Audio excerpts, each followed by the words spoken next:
പെയ്തിട്ടുണ്ടെങ്കിൽ പെരേന്ന് മുറ്റത്ത് കറക്കൂലായിരുന്നു കേട്ടമ്മ. ഇപ്പൊ നമ്മളെ മാപ്പിളുടെ പുരയിലാണെങ്കിലും 2 ദിവസം നിർത്താതെ അങ്ങോട്ട് മഴ ചെയ്താലും ഞങ്ങൾ വെള്ളം കാണാനും പുഴ കാണാനും പറയാണ്ട് അങ്ങോട്ട് ഇറങ്ങൂട്ടാ. അപ്പൊ ആദ്യം ഇന്ന് നമ്മൾ പോയിട്ടുള്ളത് നമ്മുടെ പൊന്നാനി ബീച്ചിൽക്കാ. എല്ലാരും നമ്മളെ മാരിനാടോ ഇവിടൊക്കെ എന്തൊരു തിരക്കാന്നറിയോ. കാലാക്കിന്റെ കാറ്റുവാട്ടോ എങ്ങനെ ആ കോട്ട് വലിച്ചിട്ടെന്ന് ഞമ്മക്ക് തന്നെ അറിയില്ലേ. അങ്ങനെ വേഗം നമ്മളിതാ ഒന്ന് കടല് കാണാന്ന് കരുതിയിട്ട് അങ്ങോട്ട് ചെന്നപ്പോഴാണെങ്കിലും ഭയങ്കര തിരയിട്ടാവും. പിന്നെ പന്തം കണ്ട പെരിച്ചായിന്റെ മാതിരി നമ്മൾ കുറെ അവിടെ അലിഞ്ഞു തിരിഞ്ഞ് നടന്നിട്ട് പിന്നെ നേരെ നമ്മുടെ കർമ്മ റോഡിലേക്ക് വിട്ടിട്ടാ. കർമ്മ റോഡ് വന്നപ്പോ തൊട്ട് നമ്മൾ എങ്ങോട്ട് പോവാന്ന് പറഞ്ഞാലും അവസാനം നമ്മുടെ കർമ്മ റോഡിൽ തന്നെയാണ് കേട്ടോ എത്തുക. നമ്മള് മാതിരി ഇപ്പൊ എല്ലാരും ഇവിടെ തന്നെയാണോ എത്തുക. എന്തൊരു തിരക്കാന്നറിയോ ഇവിടെ.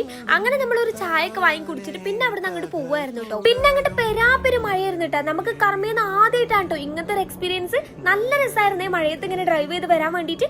അങ്ങനെ നമ്മൾ പെരയിലെത്തിയപ്പോഴോ വായത്തണ്ട് വെട്ടിട്ട് മാതിരി ദേ കിടക്കുന്ന നമ്മളെ ചക്കമരം. നമ്മൾ പോണ വയ്ക്കലായിരുന്നു കേട്ടോ ഈ മരം കിടന്നിരുന്നത്. അപ്പൊ പിന്നെ നമ്മൾ വേഗം ബാവാക്കാനൊക്കെ വിളിച്ചു കൊടുത്തിട്ട് നമ്മുടെ ചക്കമരമൊക്കെ വെട്ടി മാറ്റിയതിനു ശേഷമാണ് നമ്മൾ പോയത്. അപ്പൊ നമ്മളെ മാതിരി കുറച്ച് മഴ പെയ്തിട്ടുണ്ടെങ്കിൽ പെരയിരുന്ന ഒരു സമാധാനം ഇല്ലാത്ത ഫ്രണ്ട്സ് ഒക്കെ നിങ്ങൾക്ക് ഉണ്ടെങ്കിലേ വേഗം അങ്ങോട്ട് മെൻഷൻ ചെയ്തോളി. അപ്പൊ ഇതുപോലുള്ള സർക്കിട്ട് വീഡിയോസിനായിട്ട് നമ്മുടെ പേജോട് ഒന്ന് ഫോളോ ചെയ്യണേ.